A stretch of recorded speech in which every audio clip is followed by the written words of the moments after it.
A lot of us think that the secret to effective communication is learning how to be a good speaker. But the truth is, there is a communication tool out there that is just as, if not sometimes more important than becoming a good speaker, and that is to become a good listener. And now most of us were not taught how to become really great listeners in school. We weren't often even modeled that by our peers, by our teachers, by our parents. And so it's not our fault that we often don't know how to listen well so that people will speak. But it is a really important one. And there's even a First Nations wisdom that goes something like this, that we have 2 ears and 1 mouth so we can listen twice as much as we speak. Because listening is such a powerful tool, it really helps us to have better relationships, because when people feel like they are being heard, they're being listened to, it really improves the quality and the intimacy and the safety and the connection in the relationship. It also helps us to be more liked and respected. Because if you think about it, often the people that we find most interesting are the people that are most interested in us. And how do we show that we are interested in someone? By listening to them, paying attention to them. And it also helps us to become more influential in general, because when people feel heard and listened to and really acknowledged, then they are way more likely to create the space for us, to be open to us, to be willing to listen to what we have to say. So we don't learn this stuff in school unless you have gone to school to become a therapist. Then yes, part of becoming a therapist is learning how to become a good listener. So to not beat yourself up if this is something that is new to you, we are going to learn these skills today. If you're new to me and this is the first time we're connecting, my name is Kristina, and I'm a registered therapist, researcher, and online course creator. I have a master's degree in counseling psychology, and I work to help men and women get through the crap that is holding them back so they can like themselves and their lives more every day.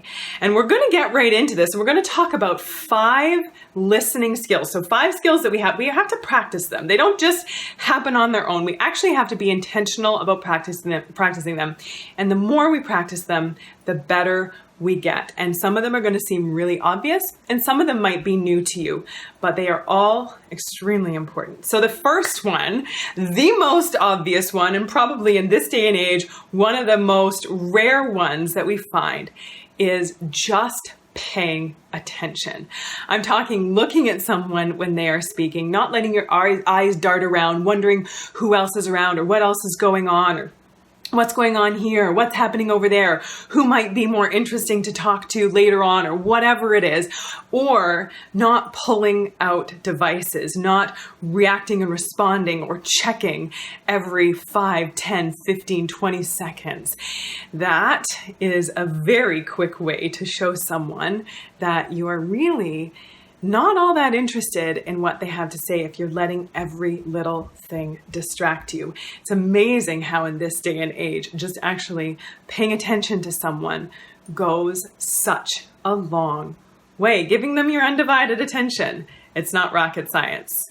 And the next one is something called using minimal encouragers. Now, that's just a fancy way of letting the person know that you are listening to them by giving small little responses as they are speaking. Now, I'm not saying that you jump in and talk about yourself or share your own experience or give them advice. Minimal encouragers are just that. They're just really minimal ways of encouraging the person to keep talking. So things like, okay, yeah. Oh, yeah, I hear you. So just saying things like that, not saying them all at once at the same time. So those were just examples. But to be careful with this one too, because they can be overdone. I remember this one time I was having a conversation with a woman, and the whole time I was talking, she was standing there going, and I noticed myself feeling like really ramped up, and I better wrap things up quick because apparently she's in a rush, she's in a hurry, and she wants me to finish up. And I don't even think she was in a hurry, but she was just really eager with her minimal encouragers that weren't all that minimal. So just being able to use these little things, these little kind of signs with a little bit of sound to let the person know that you're right there with them. And whenever I'm speaking to a group of people, whenever I'm talking and teaching or giving a talk somewhere, and I look out into the crowd and I see people that are looking at me, that they're nodding their heads, that I can almost hear them saying yes or mm-hmm. And I can just that interaction, or just that feeling, that knowing that the person is right there with me, it is incredibly powerful. It makes me feel like, okay, they're listening, this is connecting, this is making sense to them, they're on the same page as me. So something so simple really does go a long way. And our next one is paraphrasing what the person has said. And now this one might seem a little bit weird, like you just want me to say back to them what they said, but you would be surprised how far this goes. And it feels a little bit funny the first few times we do it, because we feel like the person just said that. I don't want to say back what they just said. But you'd also be really surprised on how much of an impact this makes. I think because so many people are used to saying something and then the other person just jumps in with some advice or tells them what to do, or jumps in with their own experience or their own story. And just being able to paraphrase back what the person said makes them feel like, okay, you're with me, you're listening to me, you're paying attention. So if they said something like, I had a really bad day today, my boss yelled at me and I felt so stupid and it was really embarrassing and it's thrown me off for the rest of the day. And then you say something like, man, I hear that you had a really tough day at work and that your boss was being a jerk and it really upset you. It really impacted you. It really threw you off. And that must have been really hard. And they're like, yes, that's exactly it. Yes, that's what happened. And it might feel funny, like I said, to just repeat back what the person said, but you might be surprised how much of a difference that makes and how impacting that can be for somebody else to hear. Which leads into our next one. And this one is just checking in with the feeling. So when someone has said something to you and they've shared, I had this really hard day at work and it was just awful. And my boss, totally reamed me out in front of everybody else. And it was terrible. And it threw me off for the rest of the day. And this coming to them with a feeling, being able to say to them, oh man, I imagine that was really embarrassing. And they might say something like, yes, it was so embarrassing. It sucked. It made me feel terrible. And so you're telling them and you're offering that feeling, which opens them up to be able to feel like, yes, you're with me. You're listening to me. You're connecting with me. You care.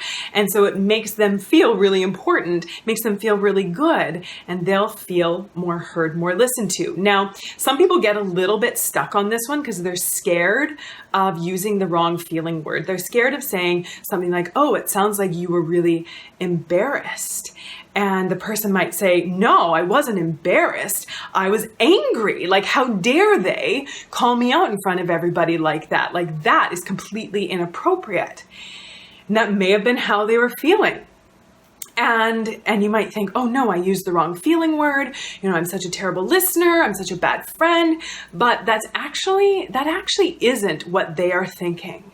What they are thinking is they're giving them a chance to reflect and say, was I feeling embarrassed?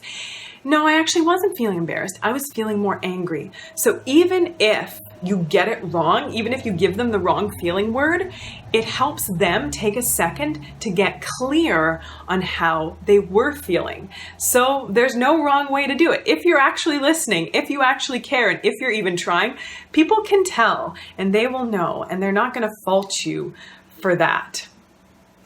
And so then our next one.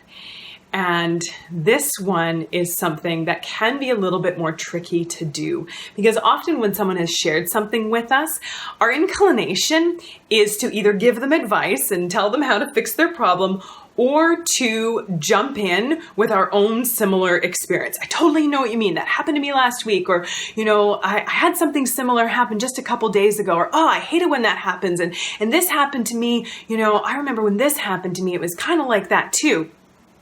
And it comes from a good place. Having stories to connect with another person is about wanting to connect. And I'm not saying that that's bad. That is a good thing. But first, we have to make sure that the person feels heard, that we are actually listening to them before jumping in with our own stuff, that we let them have space to share and have a lot of space to be able to talk about what they were thinking or feeling or going through without cutting them off mid-sentence to share how we have been through something similar. So what do we do with this one? Before we come in with sharing our own experience, our own stories, giving them even more space to show even more interest in what they were talking about when they finished sharing or when they've taken a pause in what they were sharing, instead of jumping in with your own stuff, allowing them or asking them or inviting them to talk even more, to elaborate even further, to be able to say things like, how did that make you feel? Or what happened next? Or what was that like for you? So a lot of times these how and what questions are really powerful. Sometimes asking why questions is good too, but why questions could sometimes leave the person saying, I don't know why I was doing that, or I don't know what was going on with that. But so working at bringing in some of these how and what questions. How did you know that that was going to happen? Or what was that like for you when it did happen? What were you thinking before that happened? What was the impact on other people? Like just playing with it a little bit, using these how and what questions really does go a long ways in, again, making people feel heard. How to listen so people will speak. And one way to really learn how to slow things down so that we can create space and be more present with somebody and not have our mind racing here and there and everywhere and thinking about things and getting distracted all the time is really learning how to become more mindful. And mindfulness is kind of all the rage right now, and you might be wondering what it is, or you might know what it is already, but I do have a free 10-minute mindfulness exercise that you can do that will really help to slow your brain down, to just really slow things down so that you can be more present, so that your brain isn't jumping everywhere and thoughts aren't going everywhere all the time and you're not feeling distracted and overwhelmed nearly as often. So you can grab that free audio. I'll stick the link below. And then also, if you're new to mindfulness and you have no idea what this is all about, when you get that free audio, it also comes with a video explaining the basics of what mindfulness actually is. So if you've been scratching your head and wondering that one too, that will be attached. So make sure that you grab that mindfulness exercise right as soon as we are done here today. And again, thank you so much for being here. Subscribe to the channel if you're new so that we can stay connected. Like the video and share this one out. This is something that all of us can work on. Believe me, even though I've gone to school and I'm great at doing this with my clients, sometimes I'm not as great with these skills and I really have to practice them with my friends and family. It's not always so automatic in all of our relationships.